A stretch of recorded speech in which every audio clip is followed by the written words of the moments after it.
Ladies and gentlemen, introducing Xbox One. 7 years on, and it's almost time to say goodbye to our trusty gaming steeds. And how times have changed, from the launch of the original Destiny to the launch of Destiny 2 and Destiny 0.5, whichever platform you decided to go for in 2013, both the Xbox One and PlayStation 4 have kept us gaming through thick and thin. The time to pick a platform is upon us once again, so let me give you 7 reasons why you should consider buying an Xbox Series console and 3 reasons why maybe you shouldn't.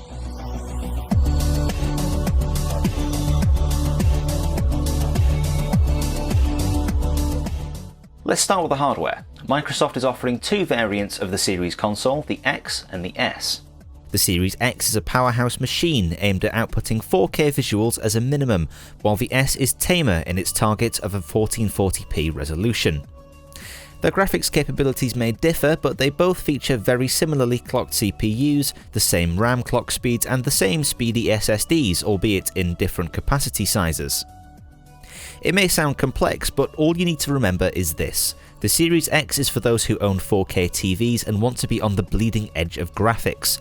The Series S is for those who are maybe still rocking a 1080p TV and aren't all that fussed about their games looking ridiculously sharp. Either way, both consoles are worth upgrading to over the current offerings of Xbox One. The speedier memory and SSD technologies will allow for games to be developed that simply aren't possible on the Xbox One. Take Bloober Team's The Medium, for example, which utilises the fast memory speeds of the series to keep 2 versions of the game world loaded simultaneously. The player can switch backwards and forwards instantaneously to solve world-based puzzles. Think Titanfall 2's Effect and Cause mission or Dishonored 2's A Crack in the Slab, but on a much bigger scale.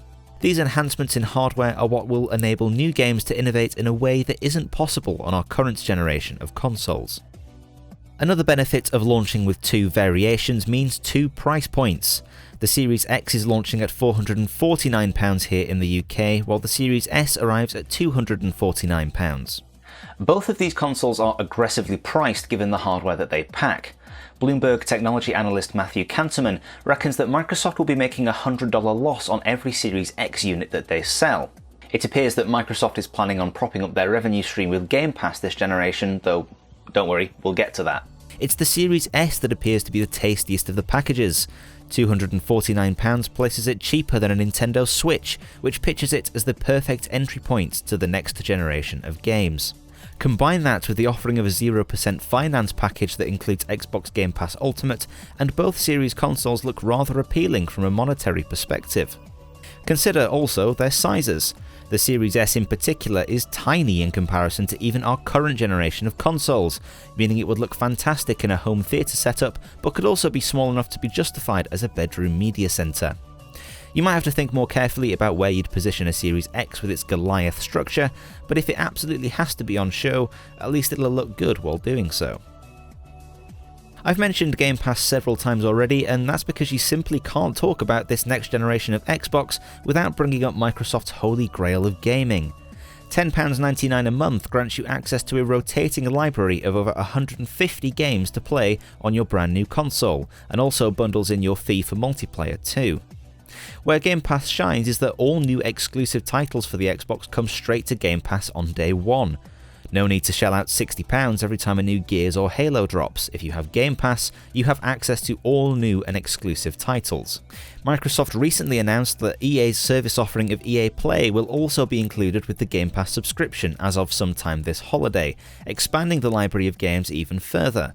Of course, if you only ever play the yearly releases of Call of Duty and FIFA, Game Pass might not be for you, but if you enjoy playing a variety of games but maybe don't fancy the attached price tag, Game Pass is right up your street. Bundled with that Game Pass subscription is Microsoft's cloud streaming service xCloud.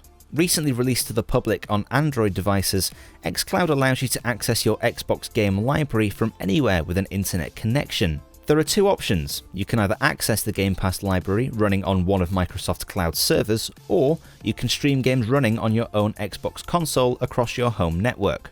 Game streaming might not be the primary way that you consume your Xbox entertainment, but it has the potential to complement your play habits in a variety of lifestyles. Say you're visiting your family and aren't able to bring your console with you, or a sibling is hogging the TV, or you have a 30-minute lunch break at work. Since your save files carry over, with a decent enough internet connection, you'll be able to log on to Destiny and complete a few dailies, or sink a few hours into The Witcher 3 right from your mobile device. It's all about providing the player with access to their games at their own convenience. Be warned, game streaming is currently only available on Android devices. Microsoft plan on bringing the functionality to iOS, however, Apple recently introduced new rules for its App Store which prevent Microsoft from bringing xCloud to the platform. It could be a long while before Microsoft can figure out a workaround. Alongside all of the games available with Game Pass on launch day, the Xbox Series consoles also support backwards compatibility across 4 generations of Xbox. That means that any game you own for the Xbox One will already work with both the Xbox Series S and X consoles. Even titles for the original Xbox and the 360 that have been brought into the fold with Xbox backwards compatibility program will work on the Series consoles at launch. You can check this list on the Xbox website to see which ones are compatible. What's even better is that backwards compatible games should take advantage of the more powerful hardware in the Series X and S. To make this easier to understand, Xbox has introduced the term Smart Delivery, which ensures that you're playing the best version of your game depending on your platform. For example, if you're playing Gears 5 on your Xbox One now and then launch it on the Series X, you'll be looking at a 4K enhanced version of the game at no extra cost. All of your save files carry across too. It's a far cry from what Sony is offering with the PS5. While PS4 games will run on the PS5, you'll be charged a premium to play them in a renewed remaster detail. Of course, with any console launch, it's ultimately all about the games.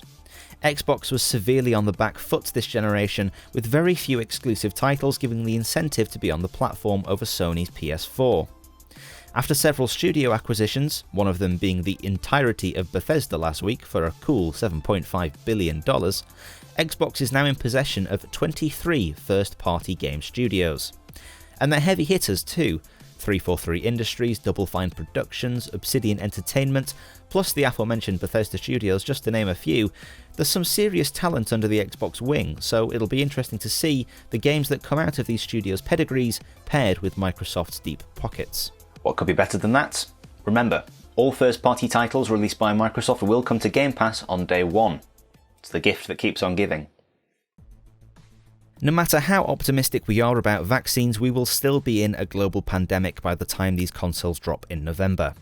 With shelter-in-place orders still in effect across several parts of the globe and a great deal of everyone else working from home regardless, picking up a new console seems like a worthy investment this year if you're going to be spending most of your time indoors. Let's not forget, 2020 is a stressful time for everyone, and we all deserve a bit of escapism respite in our favourite video game worlds. Some of those worlds might even be the only way we can connect with our friends for a time longer.